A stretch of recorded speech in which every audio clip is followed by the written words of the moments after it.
So I'm very honored to be here today, and thank you so much for your enthusiastic participation in today's conference. And also, I'm super privileged to give you the introduction of our speaker for this session. And I'm sure that many of you already know the work of Professor Joff Bradley. Professor Bradley teaches English and philosophy at Teikyo University. He has served as a visiting professor or visiting researcher at Jamia Millia Islamia University in Delhi, at Konghu University in Seoul, at Durham University in Durham, and the Universidad de San Martin in Argentina. Also, currently, he's a member of the Czech Academy of Sciences. In addition, he is a vice president of International Association for Japan Studies and also a member of the advisory board for International Deleuze and Guattari Studies in Asia, as well as the Deleuze Guattari Collective in India. And Professor Bradley is very productive. Just to give you example, in the last 3-4 years, in 2020, he published Thinking with Animation. 2022, he published Schizoanalysis and Asia. 2023, he published 2 books, Deleuze, Guattari, and Schizoanalysis, Supposed Media, and Deleuze. In the end, Deleuze and Global Ecology of Language Learning. And this year, now we know this is December, right? The latest book, published in both Korean and English this year, called On the Determinant of the Smart City, a critical post-media study of the smart city in Korea, Japan, and India. Additionally, he published 2 new books, this year, critical essays on Bernard Stiegler, philosophy, technology, education, and on critical post-media and Korea. Philosophy, technology, and literature, just to give you how many books, that's like. So now, ladies and gentlemen, without further ado, let me give you Professor Joff Bradley. Hey, Professor Yiping, thank you so much for your lengthy introduction. I'm embarrassed by that. So I've been really looking forward to talking about what I proposed to you today. I'm really looking forward to it for the last few months, so I'm really going to get into it. And I'm afraid I'm going to be quite critical today about the Japanese government, so you can just hold on to your seats a little bit. But I'd like to start off with this image, because this is the image of our workshop today, and I was trying to work out what it means. And I just spoke to the young gentleman, and he suggested it was like the invisible hand. So maybe actually, I think you're onto something there. But I was trying to work it out, so I thought I was trying to understand it as like a meat puppet, like a puppet, So somehow that the human is as a body, an embodied kind of spirit almost. He's led by AI perhaps. But I was trying to work out, is it the meat puppet or the meta puppet? That's my kind of guide for my talk today. So meat puppet or meta puppet. That's what I'm going to kind of get to. So this is my talk. It's going to be about the smart city. This is my research in the last few years. It's taken me to India and Korea and Japan. And I'm going to try and put together these ideas of the Society 5.0, which is probably something most of us are not really familiar with. And then the smart city, maybe got some idea about what that is. And then the Metaverse, which is the kind of like fashionable thing that people talk about now. Somehow that's going to change the world. So anyway, those are the components, I think, of what I'm going to call integrated world capitalism. And this is a concept from Félix Guattari, the philosopher and psychoanalyst who worked with Gilles Deleuze. So I'm going to try and think about what is a kind of integrated world capitalism. And so, just to give you some idea of like what the smart city is, or what the Society 5.0 is. These are some of the language, what the government of Japan and the business people and the business sector in Japan use to describe this new world that they're conjuring up. Things like the, closer industry and academic collaboration and coexistence. I have no idea what this means, literally no idea what coexistence is, but it's one of the key words you hear constantly. Deans and professors use it constantly. Coexistence. What does that mean? Yes, and then this global jinzai, this human resource, it's no longer the human, but it's a resource, like a Heideggerian kind of idea of exploitation, no? And then, yeah, machi zukuri, like neighborhood making and like world making, and then somehow connecting the world together and these things like this. And then we get this idea of society 5.0. So, yeah, this idea has been promoted by the architects and the real estate companies and urban planners and civil servants in the government, because that's where the money is. There's lots and lots of money in Society 5.0, in the smart cities. But like intellectuals, people who try to read books nowadays, we are concerned with climate change. We talk a lot about it. So there's a kind of, somehow these two kind of discussions don't really come together. And so, yeah, the Japanese and the South Korean governments, they talk about this a great deal. And they actually, this is so fantastic for me, because the Japanese government talks about utopia. Think about it. A government talks about utopia. They claim the right to speak about utopian politics. They say, listen, we are the utopians, we are the avant-garde. The government says we are the avant-garde. We claim the right to speak about the future. It's incredible. Think about it. Well, philosophers, like we try to be philosophers and we read Hegel and then we paint our grey upon grey, the Owl of Minerva and things like that. But the grey is the concrete.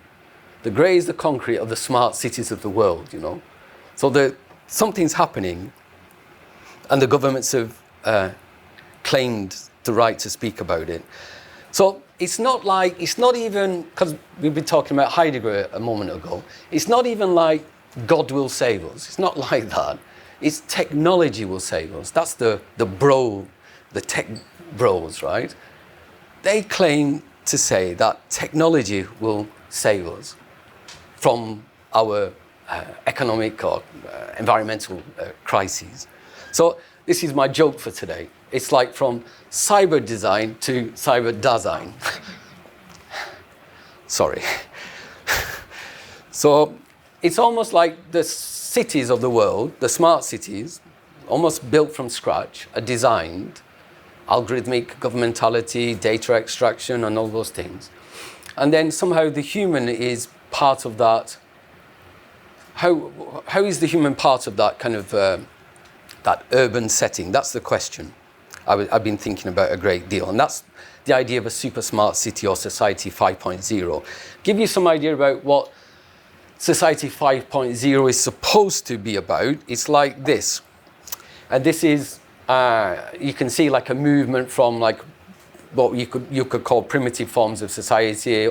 Number 3 would be the Industrial Revolution. Then the information society, which is something I think we're still living through. I don't think we've really got to the end of that at all. But the next stage is to think about 5.0. That is what the Japanese government is thinking about. No?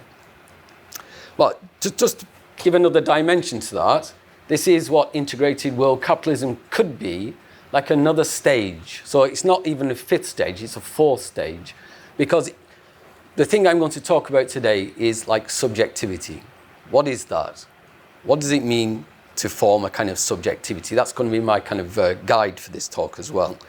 Because we go through this like movement of like agriculture and then manufacturing and then services and then somehow science, syntax, subjectivity, information society. So that's Michael Peters' philosophy of education talks about that. And I got interested in that because it kind of contrasts with the idea of like this, as Sebastian was mentioning, about a kind of technology will solve all the problems, okay?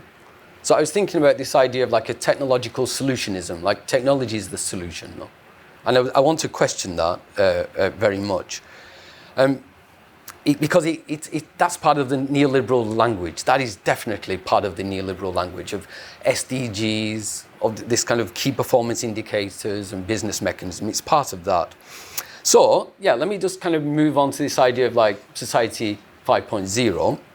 This is the language which I've kind of picked up from the literature about society 5.0. They talk about an internet of humans. Isn't that curious? An internet of humans. What is that? Now, we got some idea of Internet of Things, cloud services, storage, databases, all this kind of thing. We have some idea about that, but Internet of Humans, I'm kind of lost by that. And they talk about like, it's actually more than Internet of Things. It's like artificial, what is it? Artificial intelligence of things as well. That's part of the logic they have as well. So yeah, but okay, so what is this Internet of Humans? This is some of the language that they talk about. They talk about like human out of the loop. Now, you know, cybernetics, okay, feedback mechanisms and so on. So what is this when we take humans out of the loop? That's curious for me. And that's almost like humans out of decision making. In the smart cities, in Society 5.0, you know, in the Metaverse, somehow humans are taken out of the loop. Now, what replaces humans in this loop is this idea of like abstract impersonal flows.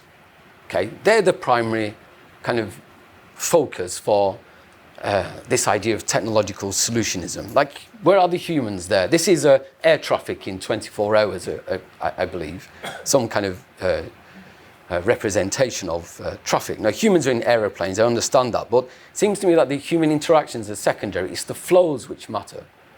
Flows are kind of central, abstract impersonal flows, which algorithms can kind of extract and kind of detects like tendencies for kind of profit.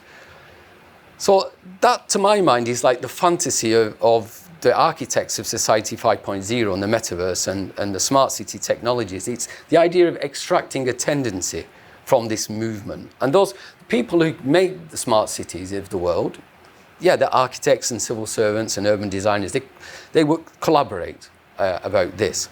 Okay, so where is the human then?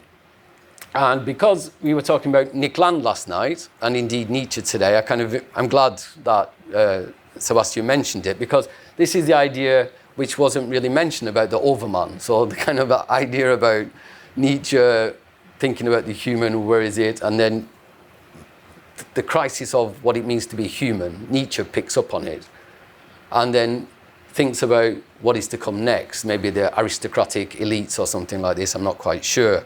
But that's one part of it. In one Nietzsche expert I read very seriously when I was a student, who talked about the Overman as like the cyborg, no?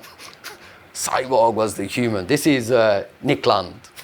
We've just heard about Nick Land, the dark enlightenment guru, you know? And then, yeah, what he said, this is the 1990s, what the human has its kind of, has its limit. We need to understand that it's a drag on acceleration. So we need to take the human out of the loop. He was quite prescient about that. Now, that's really interesting because he talked about the fact that capitalism it has planetary dynamics, we can understand it.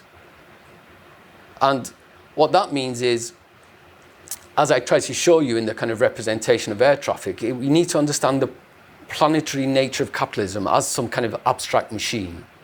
Now we talk about algorithmic governmentality, so it's the same kind of logic. So he was actually very prescient about that.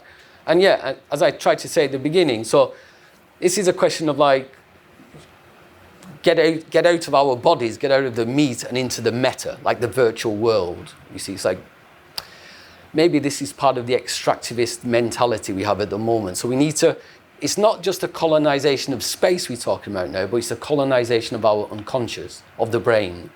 That's kind of something which I think is what the real discussion is about. So yeah, to think about what the human is interesting, but it's not, to my mind, the the idea of like a human is something quite different, and it's more like this. It's more like what Gilles Châtelet talks about, like the human as a kind of cyber cattle, as a kind of a headphone wearing, kind of SNS kind of addicted kind of human being. This is what Châtelet really talks about, and I encourage you to. It's very interesting to think about this idea of that.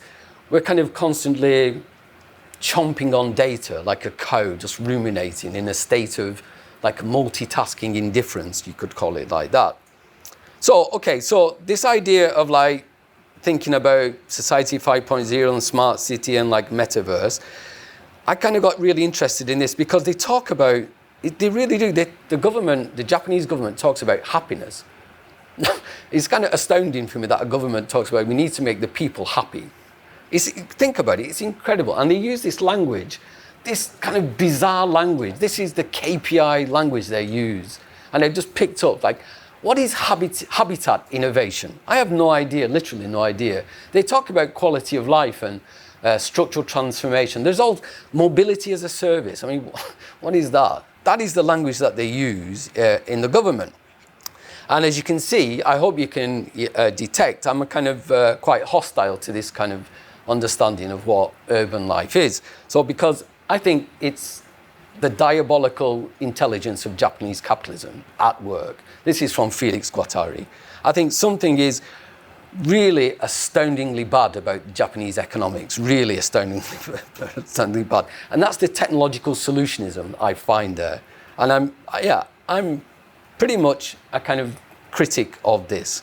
And I'll give you one example of the literature. This is a collaboration of the University of Tokyo and Hitachi. And I read this book amongst many others, and I picked up on this. I'm going to read it, I'm afraid, but this is from Matsuoka and Hirai and their researchers. This is what they say about Japan. They say the problems Japan faces are legion. Birth rate's going to fall, population's going to age, rural communities are dwindling, many are desolate and abandoned. Population is in cities. I think Tokyo is a huge city, right? Traffic congestion and danger if there's a natural disaster like an earthquake. Okay, so we have cities, large population centers, but the service sector jobs are understaffed. And yeah, wages are low, young people are in like part-time work, and then there's a birth rate problem as a consequence because you can't raise a family. So the workforce is shrinking and tax revenue follows, but government spending has to increase because the infrastructure is crumbling, right? I mean, they're really painting a dark picture of Japan. And then the welfare budget is going up because Japan is getting older, and everybody complains about old people nowadays because they're a burden. And this is astounding, really, it's kind of astoundingly bad. And then young people are tasked in Japan as they become workers to support the system. That's the image that is painted, according to Matsuoka and Hirai. And yeah, you can think about that as you will. But one thing I found in this literature, and I've gone through many books about it, is there's no discussion about mental illness in this logic. There's some mention of like old people and the kind of the problems they have when they live alone, but very little is spoken about mental illness. And so, I mean, think about it. I mean, young people's concerns nowadays are about climate change, it seems to me. And in this literature, there's very little discussion about climate change. There's very little discussion about the effects of Fukushima, which is going to have an astounding effect on cancer rates in the next 50 years. You can't get away from that. But it seems to me that the KPIs and the language that they use is kind of hiding that deep-seated anxiety and problems, endemic problems in the country, because they talk about like robots and quantum computing and things like this. They say this is what's going to make us happier. The Japanese people are going to be happy once we learn how to use quantum computing. Think about it. It's astounding. I kind of constantly bamboozled by this. So, right. So what we've just said about Society 5.0, they say this. This is fantastic. They say that philosophers have to be part of this dialogue. It's not just architects and urban designers, but the philosophers have got to be part of the future society of Japan. And yeah, I went back to the 2021 white paper by the Japanese government, and this is the translation, they say, from in this video kind of promotion that they did. They say, our society is changing, Japan, changing rapidly, and we can do all kinds of things in this society.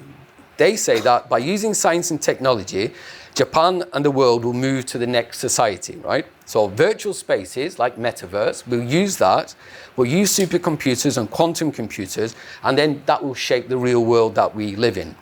And they say this, they say, like, by using virtual spaces like the Metaverse, we'll be able to kind of, and artificial intelligence, we'll be able to, first of all, detect natural disasters, health problems amongst young people, but they say that mathematicians and economists and philosophers and engineers, they have to be together to kind of conjure up this vision of the next society.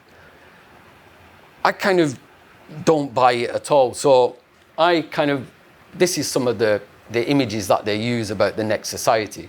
You can see the philosophers are there talking with the engineers and something like this. It's kind of bizarre. So I went back to this.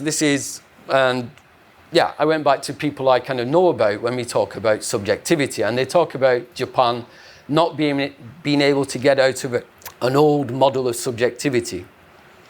And this is Maurizio Lazzarato, the Italian philosopher. He says, like, Japan's really struggling to break free from a model of production from the 1960s and 70s and onwards. And he says that this is about the government of behavior crisis. And that's why we talk about algorithmic governmentality, because it's about the behavior of people in cities. And with the population of the world now at 8 billion and expected to grow further, I think this is one of their concerns that they have. So I'm going to talk a bit more freely now, I think. And so I kind of turned to Bernard Stiegler. Young people in the room, young scholars, I encourage you to read him. He's a very fascinating philosopher, very serious, very committed to looking at climate change and the mental woes of young people across the planet. And he's a critic of smart cities and what he calls automatic cities. And he looks at this in terms of data economy, and he uses Zuboff, Sebastian mentioned earlier, and Antoinette Rouvois as well. And he's asking about government and democracy. So again, this resonates with our first talk about what democracy and the absence of democracy with freedom, and then thinking about the cities and how one has democracy in those cities. And his book, The Neganthropocene, is a very excellent book. You can download it for free. And it's an idea of how we can kind of respond to climate change in some desperate way, some kind of resistance. I don't know if resistance is the right word, but some kind of ever so kind of slight movement away from the kind of despair that the thoughts of the Anthropocene kind of raises. And so there's just one or two quotes I picked up, and he talks about smart cities in Europe. And he increasingly talks about like the European way of life. And I picked up on these quotations because he's worried about the way that we organize the World Wide Web. It's increasingly dominated by a few companies. And he's proposing a different kind of World Wide Web, a kind of plurality of different modes of the World Wide Web. It's not just one that we should have. It's not one we should be dominated by Google and the like. So, and he says that we can't just like appeal to Silicon Valley or the smart cities in Korea or indeed the smart cities in China. It's not like that. We have to really form a critique of what the smart city is. What is that? How can we use it to promote democracy and a sense of community and commitment? And then against this idea of like the smart city, he promotes the kind of idea of an intelligent city. And why? Because his argument is that when you go to the smart cities, and I've been to Songdo in Korea and I felt the same kind of alienation there, it's a place which is not inhabited. It's almost like a non-place in Marc Augé's idea. It's the idea you go through these places like an airport. You don't reside there.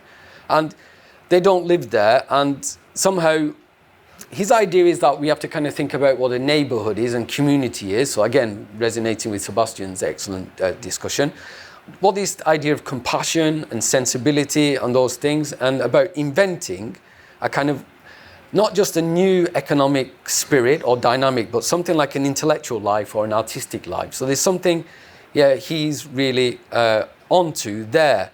Now, what's interesting is that smart cities have been criticized a lot for what Bernard Stiegler talked about in terms of kind of an absence of community. But the Korean government, and this is the Japanese version of what the metaverse is.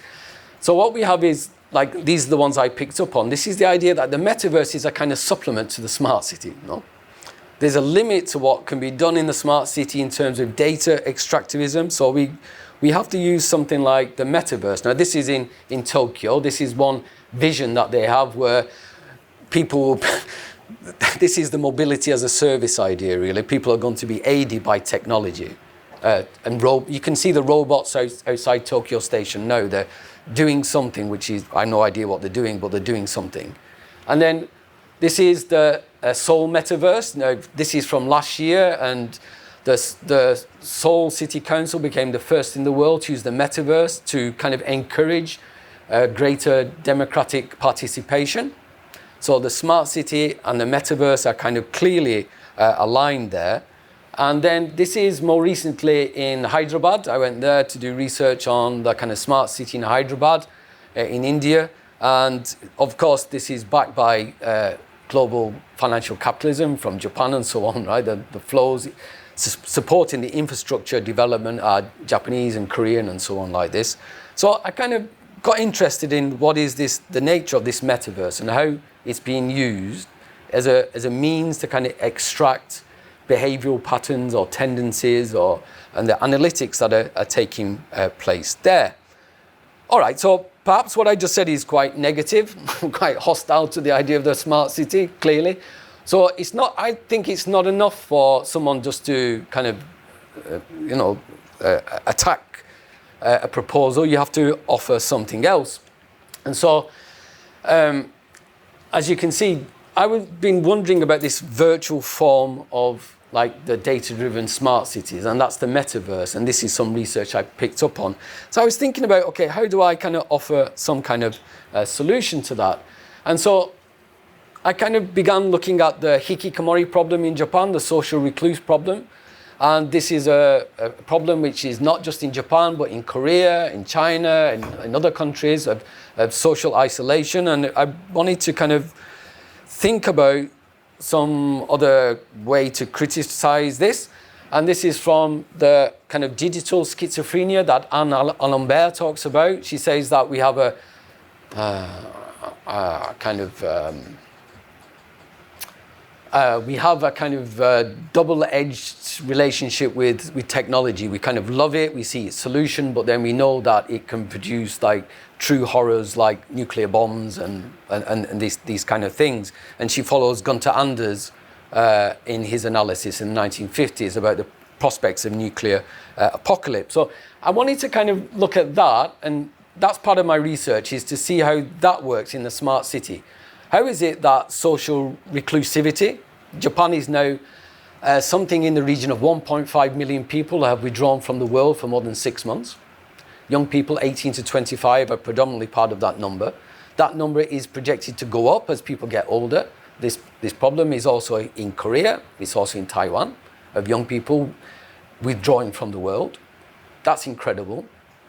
And that's what someone who tries to read philosophy and think with philosophical tools should be looking at. And then, even someone like Han Byung-chul, who's a beautiful writer. I encourage you, a very beautiful, excellent writer, and talking about burnout as society and what that means and how artificial intelligence and the metaverse is part of that logic, it seems to me. And Korea, with one of the highest suicide rates in the world, is clearly a focus for someone like Han Byung-chul. Now, as I said, I began to look at the smart cities in Japan and Korea and India, and wanted to kind of offer some kind of critique of that. So these are some of the images of the video projects I've been doing the last 2 years. This is Songdo in Korea. This is, of course, India, Mumbai, and Hyderabad, cities like this. So I began to think about how does a philosopher somehow kind of respond to these problems, because it seems to me that the problems are not new. And this is what Bernard Stiegler, I think I may well finish here in a moment, but Bernard Stiegler talks about neoliberalism as something which is not new, began in the 1970s, and it's accelerated to some extent when the World Wide Web appeared in the early 1990s, 1993. Talks about society being Uberized and hacked and very aggressively competitive and neoliberal and things like that. And one of the effects of that hyper competitiveness, is that the social link is in society as such is in crisis, because one of the extreme consequences of what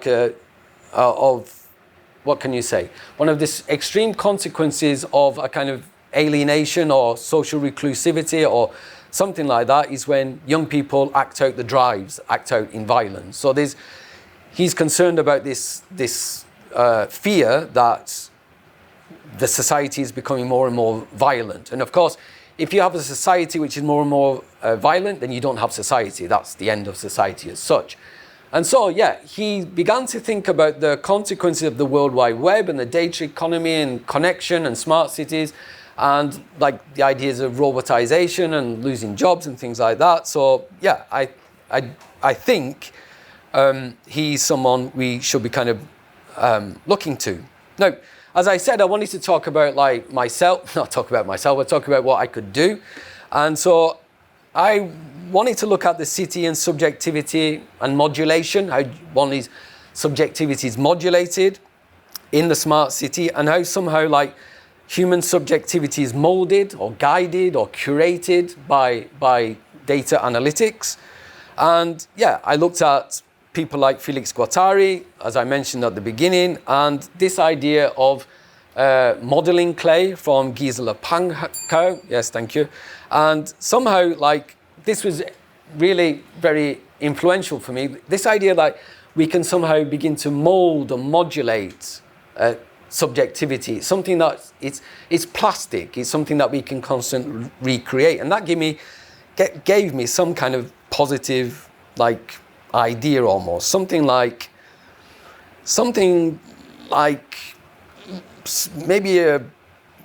maybe something not just resistance, but a tool.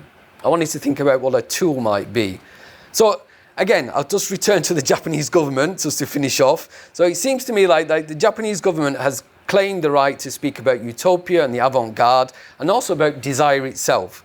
It's they who say, we will teach you how to desire through data extraction. And I kind of obviously feel that is the collapse of desire and the absolute exploitation of desire, and the real dangers to this, because, and this is where I'm going to finish, once we start to, I'll turn to Felix Guattari here. So once we start to think that there's a technological solutionism at work, that technology will give us all the answers, that it's the business leaders who have the real voice and democracy is somehow secondary to that, what happens is we begin to think, like someone like Nick Land, that technology has its almost autopoietic nature. It's a kind of cybernetic loop. It's somehow humans are out of this loop. And what happens is that it becomes fascistic. Technology is not neutral. It becomes fascistic.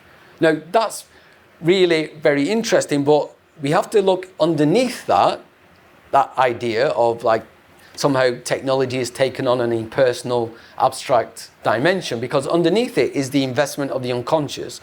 Now, that's my point today, really, who claims to be able to access the unconscious? Now, the governments, using smart city technology and the Metaverse and Society 5.0 advocates, think that by trying to anticipate our desires, what makes us get up in the morning and what makes us consume, they think that they somehow can remodel desire. Now, I'm against that, clearly.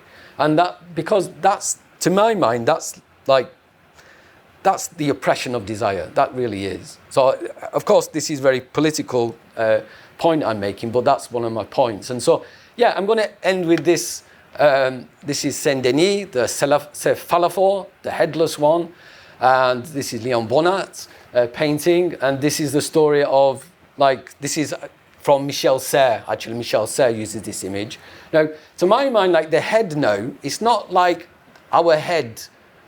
Well, in Michel Serres' idea, young people have the head in the hands. Mobile phone is the brain in the hands, right?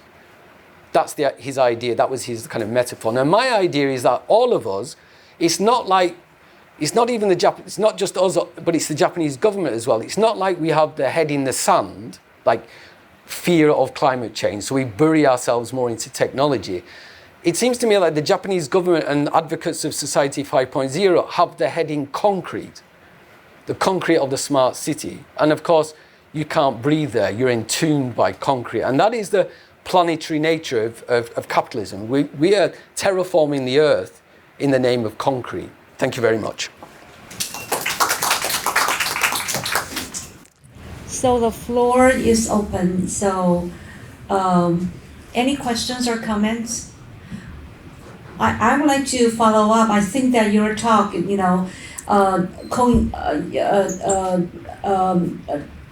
dovetails with Sebastian's very well. He gave us, Professor Liang gave us a wonderful overview of technology in terms of the issue of technology, the issue of the machine, in terms of aristocratic radicalism, going back to figures like Edmund Burke, Thomas Carlyle, John Mill, and Nietzsche, so on and so forth. And I think that you gave us an overview of this notion of aristocratic urbanism, how all of this, technology is very much tied with the urban space. So I think this is a wonderful follow-up. My question for you is that curiosity, that in your recent research you focus on cities in India, Japan, and Korea, and they all, happen to be cities in Asia. Why is that? Yeah, why is that you all focus on cities in Asia? Are there other, yeah. Good question. I think the answer is not terribly difficult to answer. It's just my location, my kind of noting the explosion of cities in Asia, the populations, like Tokyo, arguably one of the biggest cities in the world, Seoul too, and then the cities in India. How many people are in Delhi? It's very hard to anticipate because people are constantly coming in and out. In Mumbai, in Hyderabad, are these huge cities which are expected to overtake Seoul and Tokyo in the future in terms of population. So to my mind, that, and of course it's not just Asian cities which have population problems, but you can go to Mexico City as well and equally they have a huge population there. It's just that I began to see that the smart cities the smart cities are seen as a particular solution in Asia. If you think about China, and smart cities are popping up constantly on the mainland, and they're seen as a way to manage population, the population explosion there. So I mean, that's probably where it started from, I think. Right. So I guess there's an implication, are there, I'm sorry, yeah. So that, I think, because it started out, in Plato's Republic, is actually an urban space. So there has been a history of that, how everything, happens in the city. And I think, that we can go back to the way that Sebastian gave us that historical overview. And I think, the issue with, technology and how technology is very much tied with urbanity yeah, I think they go hand in hand. So that's where I try to make the connection. So any other comments or follow up? I'm Andrew Chang. Just want to ask a question. Why is technology became an oppression or a fascist way, and how to rebuild a subjectivity? Just only a question. Technology is fascist. Fascist. Right. So thank you so much for your question. I kind of sped through the last part, so forgive me if it wasn't clear. But my idea was that it's not like technology is some autonomous, independent, like morally neutral, ethical neutral. It's not like that, because what's underneath is the investment we put into technology. It's the investment that our desires go into technology. So where do these desires come from? So the idea is that we can think of something like planetary capitalism now, like a technological system. This is what the Hong Kong philosopher Yu Hui calls. He says we're kind of bathed in technological relations. The planet is a technical milieu in a Simondonian sense. Now, if we look at the planet as having kind of abstract dynamics, which we can kind of understand, it kind of relieves ourselves of a political position. So technology becomes apolitical. Now, I'm against that. I think clearly when we invest, desire is invested. When our desires and consciousness goes into technology, it's political. It's always political. So it seems to conceal the fact that there's a politics at work, and that politics it's from the tech bros in Silicon Valley, which kind of support that kind of organization of technological life. Now, I've just finished like your point, like about why I chose the smart cities. It's actually not Asia. It's looking at the cities as part of a planetary dynamic. Now, what I wanted, part of my understanding is that this is actually from James Joyce, like the herb it orbs. The herb as urban life it's part of our errancy of the wandering earth. Now it seems to me like the smart city is equally there to conceal the fact that we have real problems with climate change and the Anthropocene. So it seems to me that's part of the political will. Like technology will give us the solutions while the earth gets hotter and hotter. So as you know, like the earth, it's the wandering star, and it wanders, okay? So we can think about urban life as wandering, like the orbing of urban life. But equally, it's not errancy. Like errancy means wandering. So the cities of the world are in errancy. It's an aberrance. It's an aberrant mode of urban life. That's what my point is.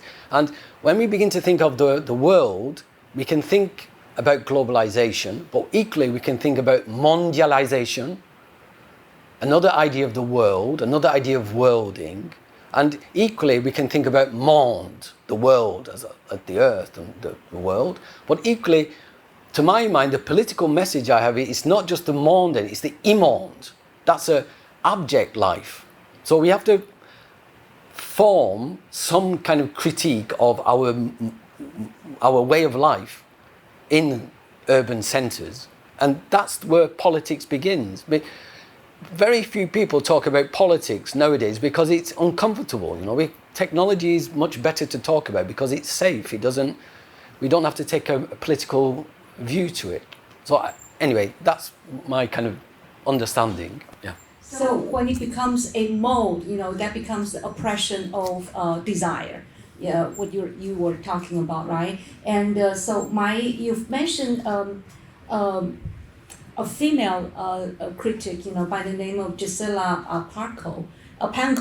Yeah, toward the very end of the presentation. I wonder if you would like to, and also on the slide, I saw that there's a notion transfer transferential graphs. Right. Yeah, that has something to do with modeling Right. of the clay. I Right. wonder if you want to say anything in this regard, especially in relation to this notion of molding. Yeah. Okay, thank you so much for the question, because this is something I care about deeply. And Gisela Pankow is a psychoanalyst, and she somehow tried to help her patients by schizophrenic patients by somehow providing clay as a kind of what can you call it? Like somehow as a means to interact with the world. Once you kind of withdraw from the world, or you struggle to form a relationship to the outside, clay became that kind of medium through which you begin to negotiate an outside space. Now, this is my own thought about this, why I want to use it, and the psychoanalytic part of it is to look at someone like Winnicott and the idea of a transitional object. A transitional object could be a mobile phone.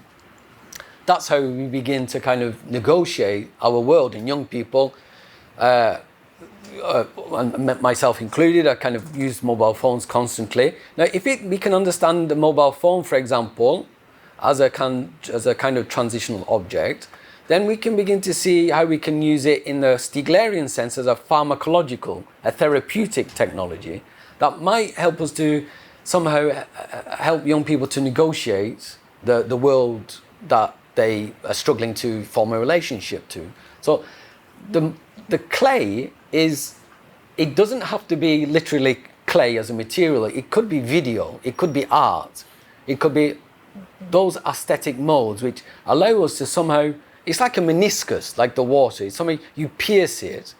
The subjectivity is, you're allowed to pierce the outside and somehow start to negotiate the milieu. Now, smart city can be understood as technical milieu. That's my idea at the moment. It's underdeveloped, but that's my idea. Right, but then if we are using the smartphone, like the clay, wouldn't this be, exactly how you started out the notion of cyber dasein? Well, that's kind of my joke for today, but it's not a joke. It's the idea that we can't just. It's not like we can just reject technology in some return to nature. It's not like that. It's about, as I mentioned, the pharmacological relationship of technology. It's about using technology in its therapeutic sense and its curative sense. Now, that's, to my mind, that is the one of the roles that philosophy can contribute. And Bernard Stiegler was one of those rare philosophers who actually was determined to involve himself with the technological revolution taking place. So that's why I've been reading him for the last 20 years. Yeah, I think that's. I'm sorry. Yeah, I think that's a wonderful point of closure, right? So that we understand this, the pharmacon is also therapeutic. Okay, so that with that, I think we would like to conclude the session. Let's give Professor Bradley a round of applause. Thank you so much.